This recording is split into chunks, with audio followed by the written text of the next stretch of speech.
Cinema ఒక స్మారక రోజున ప్రారంభమవుతుంది. ఎందుకంటే ప్రఖ్యాత కంపెనీలో ఉన్నత పదవికి చాలా మంది అభ్యర్థుల ఇంటర్వ్యూ ఉంది. 8 మంది అభ్యర్థులను దానికి ఎంపిక చేశారు. వారు చాలా ఉత్సాహంగా ఉన్నారు. వారు అక్కడికి చేరుకోగానే అందరినీ పరీక్షా హాలులోకి తీసుకువెళతారు. 8 సీట్లు ఉన్నాయి. ప్రతి సీటుపై రోల్ నంబర్తో కూడిన ప్రశ్నాపత్రం ఉంచబడింది. పరీక్షా హాలు తలుపు వద్ద ఒక సెక్యూరిటీ గార్డు ఉన్నాడు. అప్పుడు ఒక పురుష ఇన్విజిలేటర్ వచ్చాడు. అతను మీ 8 మంది అభ్యర్థులను మాత్రమే ఇక్కడ ఎంపిక చేశానని చెబుతాడు. అది అంత సులభం కాదు కాబట్టి నా మాట విని దాని ప్రకారం వ్యవహరించండి. అతను మీ నుండి ఒక ప్రశ్న మాత్రమే అడుగుతారు. సమయం 80 నిమిషాలు ఉంటుంది. మరియు దానిలో 3 నియమాలుంటాయి. మొదటి నియమం ప్రకారం ఎవరు నాతో లేదా గార్డుతో మాట్లాడలేరు. రెండవది, మీరు మీ సమాధానపత్రాన్ని పాడుచేస్తే.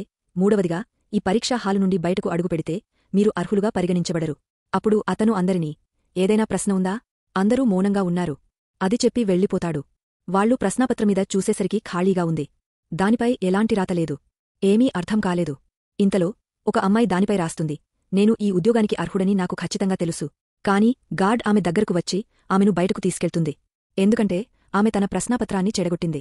ఇప్పుడు వారందరూ ఆందోళన చెందుతున్నారు. అప్పుడు ఒక అబ్బాయి ఇలా అంటాడు, మనం గార్డుతో లేదా ఇన్విజిలేటర్తో మాట్లాడలేకపోతే మనం ఒకరితో ఒకరు మాట్లాడుకోవచ్చు. వారి సంభాషణ కారణంగా ఎవరు వారిని బయటకు తీయరు. కాబట్టి వారు ఓదార్చబడ్డారు. ఈ ఇంటర్వ్యూలో సమాధానం కాకుండా ఒక ప్రశ్నను వెతకాల్సిన అవసరముందని వారు అర్థం చేసుకుంటారు. ఒక అబ్బాయి ఇలా అంటాడు, సమన్వయం చేసుకుంటూ మనం ప్రశ్నను వెతకగలం. ప్రతి ఒక్కరూ మన సమన్వయాన్ని లేదా తెలివితేటలను తనిఖీ చేయాలనుకోవచ్చు. కాబట్టి వారు ఖాళీ కాగితం ఇవ్వడానికి ఇదే కారణం. అభ్యర్థులలో ఒకరు తన పేరు చెప్పబోతున్నారు. రెండవ అభ్యర్థి ఇలా అంటాడు, మా ప్రశ్నాపత్రంలో పేర్లు కాదు, మా సంఖ్యలు మాత్రమే ఉంటాయి. ఇది పేరు తీసుకోకపోవడం పరీక్షలో భాగం కావచ్చు. అప్పుడు వారు ప్రతి ఒక్కరికి మారుపేర్లు కేటాయిస్తారు. 8 మంది అభ్యర్థులలో ఒకరు నీగ్రో. అతనికి నలుపు అనే ముద్దుపేరు పెట్టారు.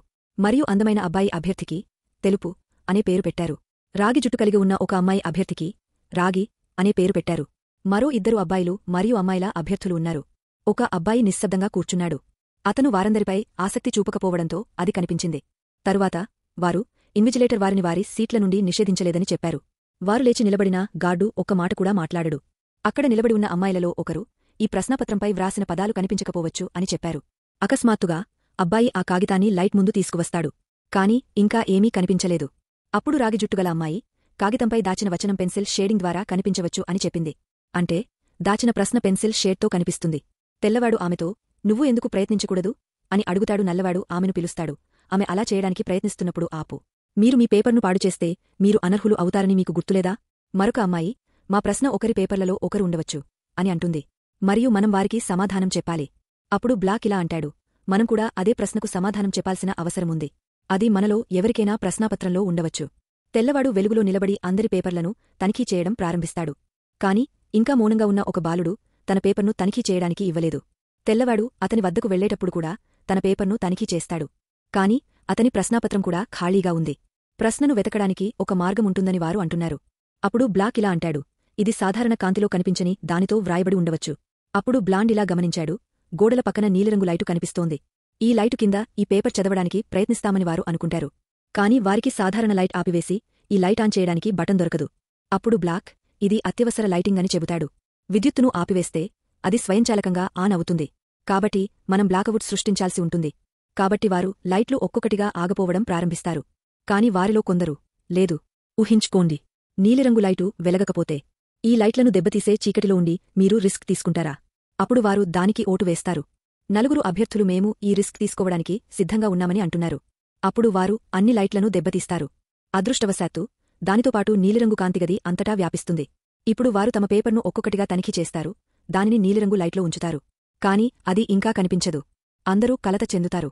ఎందుకంటే ఇప్పటికే 20 నిమిషాలు గడిచిపోయాయి. ఇప్పుడు వారికి 1 గంట మాత్రమే ఉంది. ఇన్విజిలేటర్ ప్రకారం మేము మా పేపర్ను పాడు చేయలేము అని వైట్ అంటాడు. కాని ఇతరుల పేపర్ను పాడు చేయడాన్ని అతను నిషేధించలేదు. మొదట గది నుండి గార్డుగా దింపబడిన అమ్మాయిని అతను ఆమె కాగితంపై పెన్సిల్ నీడను ఇచ్చి దానిని తీసుకున్నాడు. కాని ఏమీ కనిపించడం లేదు. తరువాత వైట్ సూచించాడు, కాగితం తీసుకునేటప్పుడు దానిని 4 ముక్కలుగా చింపివేయాలి. మరియు ఇక్కడ ఏదో కనిపిస్తుందో లేదో గమనించాలి. తరువాత అతను కాగితంపై మూత్ర విసర్జన చేస్తాడు. దానిని మూలలో ఉంచుతాడు. అతని చర్య కారణంగా అందరూ చాలా చిరాకుపడి అతని పట్ల చెడుగా మాట్లాడుతారు.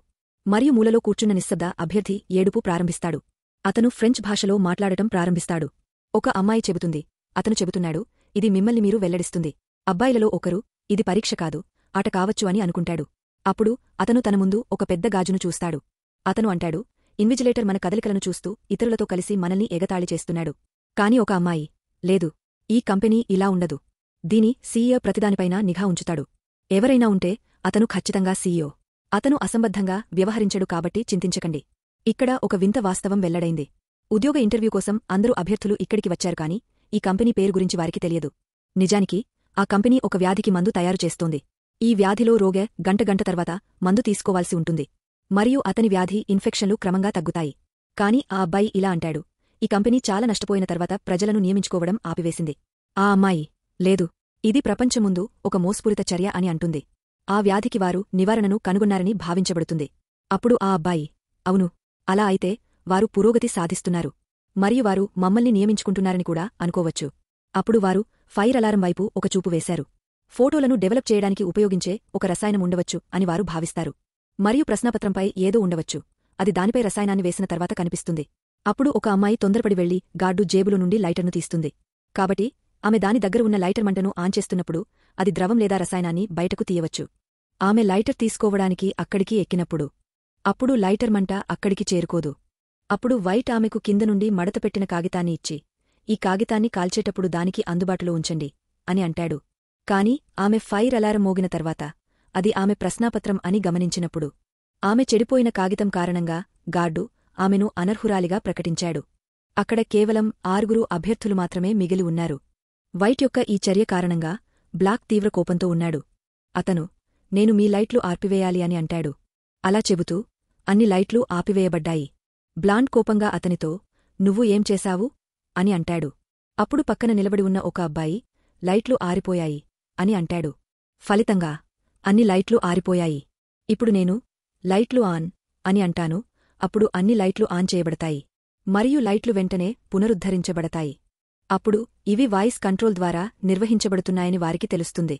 మరియు అక్కడ కూర్చున్న నిశ్శబ్ద అభ్యర్థి కోపంతో ఏడవడం ప్రారంభించాడు వాటిని విని. అప్పుడు వైట్ అతని వద్దకు వెళ్లి, నువ్వు మీ పేపర్ను ఎందుకు చింపివేయకూడదు అని అంటాడు. సెంటిమెంట్ కలిగి అతను తన పేపర్ను చింపివేస్తాడు. అప్పుడు గార్డు ఆ నిశ్శబ్దంగా కూర్చున్న అభ్యర్థిని మినహాయించాడు. మరియు అతని కళ్ళ అద్దాలు వెళ్లేటప్పుడు పడి విరిగిపోతాయి. నల్లవాడు తెల్లవాడిని కోపంతో కొట్టాడు. ఈ సంఘటన తర్వాత అతను కింద పడిపోవడంతో స్పృహ కోల్పోతాడు మరియు నల్లవాడు అతన్ని కుర్చీకి కట్టేస్తాడు. కొన్నిసార్లు స్పృహలోకి వచ్చి ఏదో చెప్పడానికి ప్రయత్నిస్తాడు. కాని నల్లవాడు తన పెదవులపై ఉన్న చారలను తొలగించడు. ఇంతలో ఒక అమ్మాయి తన పెదవులపై ఉన్న చారలను తొలగిస్తుంది. అతను, నా మందు నాకు ఇవ్వమని అడుగుతాడు. అప్పుడు వైట్ ఆ వ్యాధి నుండి అంటువ్యాధి అని ఇక్కడ తెలుస్తుంది. ఈ కంపెనీ ఏ మందును తయారు చేస్తుందో మరియు అతను ప్రతి గంట తర్వాత దాని మోతాదు తీసుకోవాలి. అతను, నాకు ఆ ప్రశ్న తెలుసు. మీరు నాకు ఒక డోస్ ఇస్తే నేను మీ అందరికీ వెల్లడిస్తాను. కాని వీటిని తనిఖీ చేసినప్పుడు అతని జేబుల్లో ఏమీ లేదు. ఇంతలో అతను మళ్లీ స్పృహ కోల్పోతాడు. అప్పుడు ఒక అబ్బాయి ఆ అమ్మాయి తెల్లవాడి చారలను విప్పిందని అనుమానించడం ప్రారంభిస్తాడు.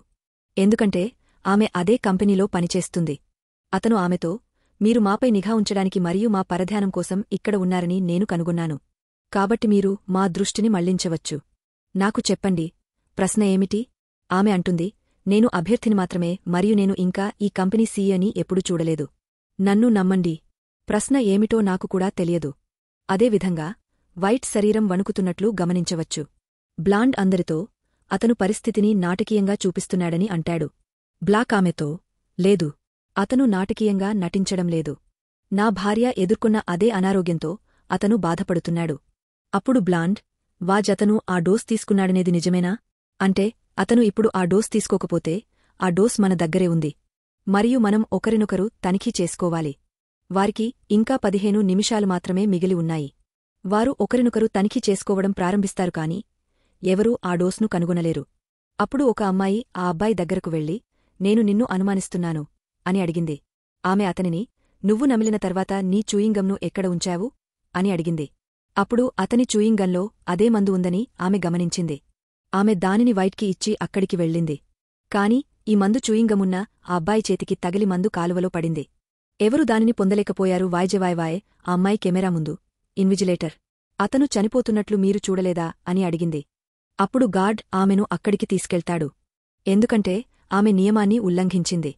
అప్పుడు బ్లాండ్ వైట్కి మందు ఇస్తుంది. ఆమె పిన్తో దాన్ని బయటకు తీస్తుంది. ఇప్పుడు 4 మంది అభ్యర్థులు మాత్రమే మిగిలి ఉన్నారు. అప్పుడు వారు వైట్ని అడుగుతారు, మేము మీకు డోస్ ఇచ్చినందున మా ప్రశ్నను బహిర్గతం చేయండి. అతను ఇలా అంటాడు. ఈ ప్రశ్నలో సమాధానం దాగ ఉంది. చివరిగా మిగిలి ఉన్న అభ్యర్థి ఈ ప్రశ్నకు సమాధానం. అతను అలా అంటూ గార్డు దగ్గరికి పరిగెత్తుతాడు. ఎందుకంటే అతని దగ్గర తుపాకీ ఉంది. కాని బ్లాక్ ఆ తుపాకీని తన ముందే కలిగి ఉన్నాడు. మరియు అతను తన తుపాకీని వైట్ వైపు గురిపెట్టాడు. వైట్ అతనితో, ఓహ్, నువ్వు నన్ను కాల్చాలనుకుంటున్నావు. కాబట్టి దాన్ని కాల్చు. బ్లాక్ తన తుపాకీని కాల్చాడు కాని అది కూడా పనిచేయదు. వైట్ అతని నుండి త్వరగా తుపాకీని లాక్కున్నాడు కాని అతను కాల్పులు జరిపినప్పుడు అది కూడా పనిచేయదు. అప్పుడు తుపాకీపై గార్డు వేలిముద్ర ఉందని వారికి తెలుస్తుంది. వారు దానిని సక్రియం చేసి గార్డు వద్దకు వెళ్తారు. కాని వైట్ తన తుపాకీని వైట్ మరియు బ్లాక్ తప్ప వెళ్లిపోయిన ఆ అబ్బాయి వైపు గురిపెట్టాడు. మరియు అతను భయంతో గది నుండి బయలుదేరాడు. బ్లాండ్, వైట్ మరియు బ్లాక్తో సహా ముగ్గురు అభ్యర్థులు మాత్రమే మిగిలి ఉన్నారు. అతను దానితో బ్లాక్తో, గది నుండి బయలుదేరడం మీ వంతు. అప్పుడు బ్లాక్, నేను ఎందుకు వెళ్తాను అని అంటాడు. అప్పుడు బ్లాండ్, సరే, నేను వెళ్ళిపోతాను అని అంటాడు. ఆమె తలుపు వద్దకు చేరుకుంటూ లైట్స్ ఆపేస్తుంది. మరియు దానితో అన్ని లైట్లు ఆపివేయబడ్డాయి మరియు ఆమె అక్కడ దాక్కుంది. మరియు వైట్ ఏమీ చూడకుండా అటూ ఇటూ కాల్చడం ప్రారంభిస్తుంది. లైట్స్ ఆన్ అని చెప్పినప్పుడు బ్లాక్ పడిపోయిన స్థితిలో ఉందని అతను కనుగొంటాడు. మరియు అతని శరీరంపై తుపాకీ గుండు తగిలింది. ఇప్పుడు అతని కళ్ళు కూడా మూసుకుపోయాయి. అతను గమనించేసరికి బ్లాండ్ పాదం ఇంకా గదిలోనే ఉంది. మరియు ఆమె గది బయట ఉంది. బ్లాండ్ను బయటకు తీసుకెళ్లినందున అతను గదిలో ఒంటరిగా ఉన్నాడని అతను భావిస్తాడు. అతను కెమెరా ముందుకి వెళ్లి, మీకు మీ సమాధానం దొరికింది. నేను ఈ గది నుండి బయలుదేరాను కాబట్టి నాకు పని వచ్చింది అని అంటాడు. అప్పుడు గార్డు తన చేతి గడియారంలో అతనికి సమయం చూపించి అక్కడికి వస్తున్నాడు. అతను, చూడు, ఇంకా కొన్ని సెకన్లు మిగిలి ఉన్నాయి. ఎందుకంటే పరీక్ష హాలులో కూర్చున్న నిశ్శబ్ద అభ్యర్థి అతను తన గడియారంలో కొన్ని సెకన్ల సమయం ముందుకు పంపాడు. అక్కడికి వెళ్తున్నాడు. సమయం ముగసినందున వైట్ ఆలోచించాడు కాబట్టి గార్డుతో మాట్లాడాడు. కాబట్టి గార్డు అతన్ని అనర్హులుగా ప్రకటించాడు మరియు అక్కడ బ్లాండ్ మాత్రమే మిగిలి ఉన్నాడు. దిగిపోయిన మరియు కళ్లద్దాలు పడిపోయిన ఆ నిశ్శబ్ద అభ్యర్థి. బ్లాండ్ తన పేపర్ను, హోస్ గ్లాసులను తీసుకోవడం ప్రారంభించింది. అప్పుడు ఆమె వ్రాసిన ప్రశ్న నంబర్ 1 నిమిషం కనుగొంటుంది కాని దానితో వేరే స్టేట్మెంట్ లేదు. ఖచ్చితమైన సమయం ముగసినందున ఇన్విజిలేటర్ మరియు ఒక వ్యక్తి అక్కడికి చేరుకుంటాడు. నిశ్శబ్దంగా కూర్చున్న అభ్యర్థి ఇక్కడ కూర్చున్నాడు. బ్లాండ్ తాను కంపెనీ సీఈఓ అని అర్థం చేసుకుంటాడు.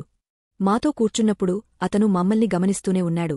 బ్లాండ్ వారి వద్దకు వెళ్లి, లేదు అని చెబుతాడు. ఆమె సరైన సమాధానం చూసి అందరూ ఉత్సాహంగా ఉన్నారు. నిజానికి అసలు ప్రశ్న ఇన్విజిలేటర్ ప్రారంభంలో అడిగిన ప్రశ్న, మీకు ఏదైనా ప్రశ్న ఉందా? బ్లాండ్ దానికి సమాధానమిచ్చింది, లేదు. దీని తర్వాత ఆమె క్షమాపణలు చెబుతూ, నేను ఈ ఉద్యోగం తీసుకోవడానికి నిరాకరిస్తున్నాను అని చెప్పింది. కారణం అడిగినప్పుడు ఆమె అలాంటి కంపెనీలో నేను సేవ చేయలేనని చెబుతుంది. ఇది ఇతరుల జీవితాలను నాశనం చేస్తుంది. అప్పుడు ఇన్విజిలేటర్ బ్లాక్ వద్దకు వెళ్లి, ఇదిగో, అతను ఇంకా బతికే ఉన్నాడు అని అంటాడు. నిజానికి ఈ బుల్లెట్ ఎవరినీ చంపడానికి తయారు చేయబడలేదు. ఇది శరీరంలోకి చొచ్చుకుపోయేటప్పుడు గాయాన్ని వెంటనే నయం చేసే గుళికను కలిగి ఉంటుంది. ఇది ఆ వ్యాధిని మాత్రమే కాకుండా శరీరంలోని ఇతర వ్యాధులను కూడా నయం చేస్తుంది. ప్రపంచం మొత్తం దానిని కనుగొనడానికి కష్టపడుతోంది. మనం దీన్ని సాధించాము మరియు మీరు దానికోసం నియమించబడుతున్నారు. బ్లాండ్ దానిని విని సంతోషించింది. మరియు ఆమె ఉద్యోగాన్ని స్వాగతించింది మరియు సినిమా కూడా దానితో ముగుస్తుంది.